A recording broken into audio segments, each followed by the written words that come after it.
back in 101 AD, I found myself in a nightmare of a situation. Nearly a third of the entire Roman army was about to be cut off, trapped inside Moesia Inferior while the whole province was being torched and looted.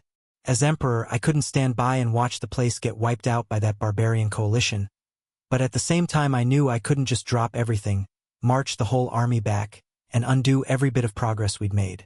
That kind of desperate move was exactly what Decebalus was hoping I'd fall for.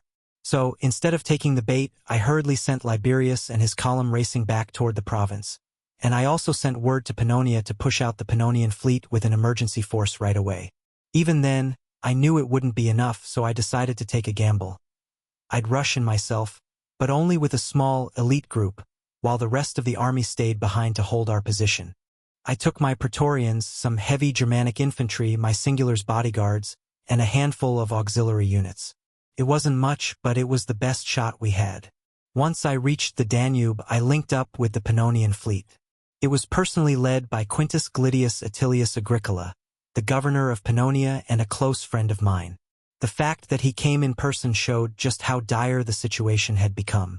On my column, you can actually see the Romans rushing aboard the ships, loading up supplies and animals as fast as they could so we could sail out immediately. There's even a scene showing me steering one of the ships myself, probably an artistic exaggeration, but the hurried, frantic mood of the moment is pretty accurate. When we reached Escus, I joined up with Liberius and the army of Moesia and took full command of the whole operation. My strategy was simple. Hit the enemy before all their scattered forces could come back together, starting with the siege at Novia. As we advanced, the enemy coalition sent their fleet to block us, trying to delay our arrival for as long as possible. But our Roman ships, reinforced with fresh provincial troops, managed to grind them down little by little until the enemy finally broke and ran. Once the besieging army on land realized their fleet was failing, they abandoned the siege and tried to pull back south to join up with the Roxolani cavalry riding in to help them. But they moved slowly, burdened by wagons packed with captives and stolen goods. My strike force, moving fast and light, managed to reach the Roxolani before they could. We launched a coordinated surprise attack with my elite units, and we scattered those feared horsemen right off the field. Their shock and confusion were obvious. A few days after that, the Dacian army, now cut off and on its own, suffered the same fate. Under the cover of night, under the gaze of Nyx, as we like to say, a force of auxiliaries and heavy Germanic infantry stormed the Dacian camp. Their wagons were lined up and stuffed with loot, and many of them also carried the families traveling with the warriors. The Romans ended up killing or capturing all of them. The attack hit so suddenly that some Dacians are shown still asleep when it began. Completely surrounded, the Dacians were cut down one after another, including a leader who chose to kill himself rather than be taken alive. With those 3 swift, decisive victories, I was suddenly right back in control of the war. But the danger hadn't passed, not by a long shot. The remaining enemy forces were limping eastward, and if they managed to regroup, they could still form an army of around 60,000 men. I had no choice but to go after them. Once the Pannonian reinforcements joined me, my army reached roughly 40,000 men. It still wasn't enough to match them, but it was all I had. Marching through the ruined province, it was impossible not to see the devastation left behind, along with the people who had suffered through it. My soldiers grew angrier with every step, and the long, cold marches only fed their frustration and desire for payback. Eventually, we finally caught up with the enemy near what is now the modern town of Adamclisi. The future of Moesia Inferior, and really the whole Dacian campaign, hung by a thread. The battle kicked off with a brutal clash of cavalry, both sides smashing into each other in a wild, swirling fight. While the horsemen were locked in that deadly struggle, I gave the order for my infantry to push forward under the cover of our artillery. My legionaries, auxiliaries, and the Praetorians, who were always eager to prove themselves, charged straight into the enemy line. The fighting dragged on for hours, wearing us down badly. You can tell how rough it was because Trajan's column shows the only known depiction of wounded legionaries, and that's no small thing. Even so, our infantry slowly started to push the Dacians back, forcing them to break away and fall back to their camp. By that point, my men were exhausted, furious, and honestly pushed past their limits. something snapped. They launched into a grim, unstoppable pursuit, cutting down anyone in their way, fighters and non-combatants alike.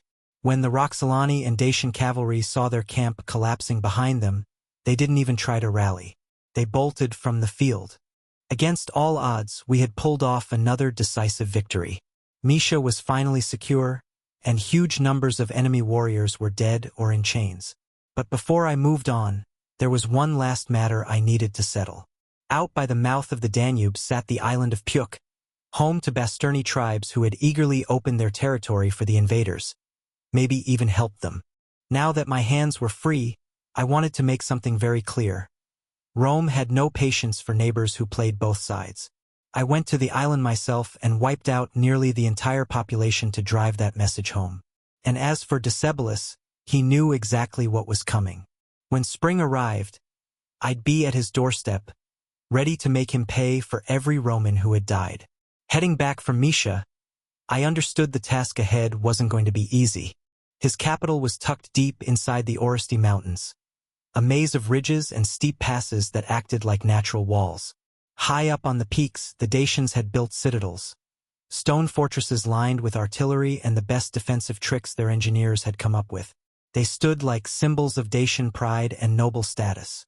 Beyond that, they'd also thrown up huge wooden defenses, like the one at Ponorisai, a 3-kilometer palisade of wood and earth guarding one of the routes to the capital. But if Decebalus thought the high ground guaranteed him an advantage, he was in for a rude awakening. I had no intention of marching my men through those narrow valley choke points. Instead, I planned to take my massive army straight up the mountainsides and move along the flat summits. If he wanted mountain warfare, I'd give him a version powered by 45,000 infantry and 5,000 cavalry. To split the Dacian defense, I sent 2 legions and some auxiliaries under the Mauritanian general Lucius Quietus on a long flanking march. His goal was to cut off any Dacian reinforcements before they could reach the main fight. Thanks to the remains of Roman camps in the region, historians have been able to trace Quietus' route with surprising accuracy. He started by besieging the citadel of Benida, which eventually fell or surrendered after a long, grinding siege. From there, he led his army up the mountains in a thin, stretched-out column, something far easier to describe than to pull off. They hauled animals, baggage, and artillery up past 1,500 meters, all while fighting off constant Dacian skirmishers. Then, splitting his force into 2 thinner columns, he marched along the peaks in a long, punishing trek before regrouping at Mount Komarnikil. The camp he built up there, almost 2,000 meters high, still exists today, and it effectively sealed off the Dacians from reinforcements coming from the east. As for the center of our advance, the exact route is still debated, though most agree that the main Roman assault came from the north, hitting both Castesti and Bladaru at the same time. When we arrived, we faced stone gatehouses, crenellated walls, and towers lined with artillery. Bladaru even had a network of at least 18 towers with overlapping fields of fire, a nightmare for any siege engineer trying to get close. The only real weaknesses of the Dacian strongholds were their small size and limited water supplies, which made it difficult for them to endure a long siege. But I didn't have the luxury of dragging things out. Winter was coming fast, and we needed to take every one of those citadels before the snows pinned us down. Reliefs on my column show that our engineers built towering artillery platforms so we could fire straight into the Dacian defenses in brutal artillery duels. Under that covering fire, we built assault ramps leading right up to the most vulnerable parts of their walls. The Dacian defenders, desperate and running out of options, kept launching sudden attacks and ambushes to wreck our siege works. But every time they tried it, my Syrian archers and the Balearic slingers shot them back before they could do much damage. Eventually, I had to call in the legionaries themselves. They locked into tight testudo formations, marched up the ramps under a rain of missiles, and fought their way onto the walls. Once those first 2 citadels fell, nothing stood between us and the mountain heights. We could finally climb them without resistance. To speed things up, I split my army into 2 main columns. One of them pushed south across the high plateaus, seized Pietra Rosi, and then swung behind the massive defenses of Ponorisai. Hitting that fortress from the rear, we tore it down to the ground. Some historians argue that our biggest push actually came from the south instead, which would have meant taking Ponorisai head-on and suffering far heavier losses. Whatever the exact path, the truth remains the same. It took a tremendous amount of time, manpower, and sacrifice to capture each citadel. Now, with every column closing in, the final showdown at the Dacian capital was fast approaching. From his vantage point, Decebalus would have seen my columns creeping closer along the mountain ridges, leaving behind smoke and ruin, with no reinforcements coming to save him. He would have also heard reports from the east that Liberius had launched a devastating punitive march deep into Dacian lands, destroying everything in his path and taking the key city of Pyroborodava. But even with all that, Decebalus wasn't ready to bow. He still held Sarmizegetusa Regia, and that's where he intended to make his final stand. The capital, set on what's now called Gradistia Hill, was truly something to look at. Over the years, the Dacians had carved out countless artificial terraces on the slopes, building their city upward like a massive staircase. It had a booming iron industry, a population of 4,000 to 5,000, and even running drinking water brought in through ceramic pipes. But the true centerpiece was the fortified citadel known as the Sacred Area. Its Hellenistic-style stone walls were cutting-edge for their time. This was the heart of the Dacian kingdom, filled with temples and sanctuaries, almost a spiritual engine for their whole culture. Losing it would be unthinkable, so Decebalus tried to slow us down by opening peace talks. By that point, though, I was out of patience. Conquering those mountain fortresses had eaten up the entire spring and summer. So while I politely participated in the negotiations, I also laid siege to the capital anyway, pushing construction of massive assault ramps and platforms. Every day, our testudos crept closer to the walls. Whenever the Dacians rushed out to smash our siege works, my Mauritanian cavalry, lightning-fast North African horsemen, rode them down. These men fought so fiercely on those cold mountain peaks that Cassius Dio made a point of praising them a century later. Recruiting specialists from across the empire was turning out to be one of my smartest decisions. Between their efforts and the relentless work of our siege engineers, Decebalus eventually had no choice. He finally surrendered both his army and his kingdom. In a formal ceremony outside Sarmizegetusa, he and the Dacian nobles knelt before me. Winter was closing in, and ending the fighting then and there suited everyone. The peace treaty we struck turned Dacia into a Roman client kingdom. That meant no more independent alliances, no declarations of war, nothing. From then on, their foreign policy would be directed by Rome alone. With that, I'd extended the original plan, turning Dacia into a protective buffer zone between us and the other hostile tribes beyond. As part of the peace terms, Dacia also had to send back every Roman prisoner and deserter they'd been harboring, tear down their fortifications, and hand over large stretches of land to us and to the Yazyges. On top of that, Decebalus had to accept a Roman garrison of 5,000 legionaries, from the 13th Gemina, the 1st Adiatrix, and the 6th Ferrata stationed right inside his capital, practically on the doorstep of their sacred district. For the Dacians, that was a hard blow to their pride. I put my trusted friend and advisor Gnaeus Pompeius Longinus in charge of the garrison. As for Decebalus, surprisingly enough, he was still allowed to keep both his throne and his kingdom, even after everything his decisions had cost Rome. I knew he was deeply respected by his people, and that made him the ideal puppet king to enforce our interests with a friendly face.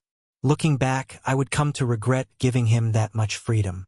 I didn't forget the men who made our victory possible, either. Liberius Maximus, despite being the son of an equestrian, was honored with a consulship for the year 103, which was an incredible achievement. Our naval commanders received their own share of glory too, earning naval crowns for their victories. That included the governor of Pannonia, who'd rushed to our aid in person without hesitation. The mercenaries who fought for us were paid generously and dismissed, while our centurions and cavalry officers earned decorations and hefty bonuses before being sent back to their home units across the empire, no doubt eager to show off their medals and brag about the campaign to anyone willing to listen. And, of course, I made sure Rome celebrated properly.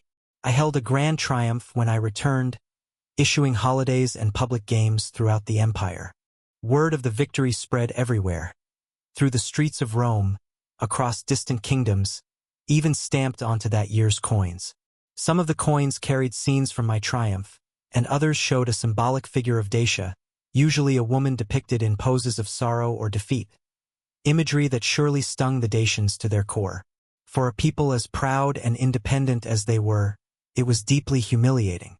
And no one felt it more keenly than Decebalus himself, the same king who had knelt before me and allowed his own sister to be taken captive. Instead of accepting the peace and being grateful he still had his life and crown, he went right back to what he did best: scheming against Rome. Some ancient writers even claim he tried reaching out to the Parthians, Rome's old enemies, for support. By 104 AD, he had managed to rebuild much of his army and restore several of his old alliances. His first move was to strike at the Yazyges in the west, punishing them for siding with Rome. In a blatant violation of our treaty, he drove them out of Dacian territory entirely. I didn't waste any time. I declared war on Dacia again. Ever the cunning operator, Decebalus managed to capture Longinus by tricking him into leaving his fort under the excuse of peace talks. He knew how much I cared for my friend and hoped to use him as a bargaining chip. But Longinus understood that too. Rather than allow himself to be used against me, he took his own life in captivity. His garrison of 5,000 was quickly surrounded, besieged, and eventually slaughtered to the last man. When word reached me, I can say without exaggeration, I was furious beyond measure. I immediately sent out orders to every legion to spare every man they could. I told multiple provinces to start stockpiling supplies for a campaign larger than anything we had done before. By the time it was ready, my new army would number around 120,000 fighting men, bigger than the force I had led the first time. If I had to climb those mountains again, I wouldn't stop at forcing another treaty.